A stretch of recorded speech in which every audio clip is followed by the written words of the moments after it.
ரஹ்மானிரஹீம். Noon சாக்கின் தன்வீன் இஹ்ஃபா படம் வந்து நம்ம முதல் நாள் வந்து இந்த இஹ்ஃபாவுடைய எழுத்துக்களும் அதனுடைய சட்டங்களும் பார்த்தோம். அடுத்த நாளாக வந்து அந்த வார்த்தைகள் எப்படி ஓதணும், நூன் சாக்கினுக்கு பிறகு இந்த இஹ்ஃபாவுடைய எழுத்துக்கள் வந்தால் எப்படி ஓதணும் அப்படின்ற அந்த ஓதும் விதமும் பார்த்தோம். இது வரைக்கும் நாம் நேற்று பார்த்துட்டோம். அதாவது நூன் சாக்கினுக்கு பிறகு இஹ்ஃபாவுடைய எழுத்துக்கள் வந்து இப்போ வந்து தன்வீனுக்கு பிறகு இஹ்ஃபாவுடைய எழுத்து. அந்த 15 எழுத்துக்களில் ஒரு எழுத்து வந்து ஃபா.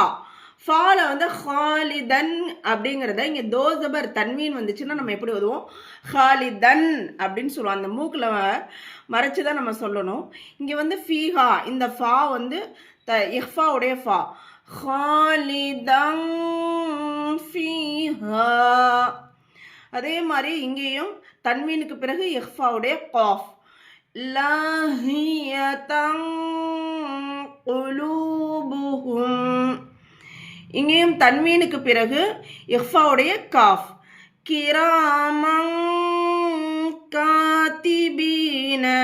இந்த புள்ளி வச்ச காஃபு, இந்த நார்மல் காஃபு ரெண்டுமே இஹ்ஃபாவுடைய சட்டங்களில் வந்துடும். இப்போ எப்போவுமே தன்வீனுக்கு பக்கத்தில், அந்த தோசபர் தன்வீனுக்கு பக்கத்தில் எப்போவுமே அலீஃப் மத்து இருக்கும்.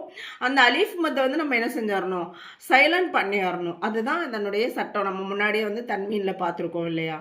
ஆகவே என்ன செய்யுங்க, அந்த சரியான உச்சரிப்புகளோடு ஓதுங்க. இன்ஷா அல்லாஹ் சந்தேகங்கள் இருக்கக்கூடியவங்களும் கேட்டுக்கோங்க இன்ஷா அல்லாஹ்.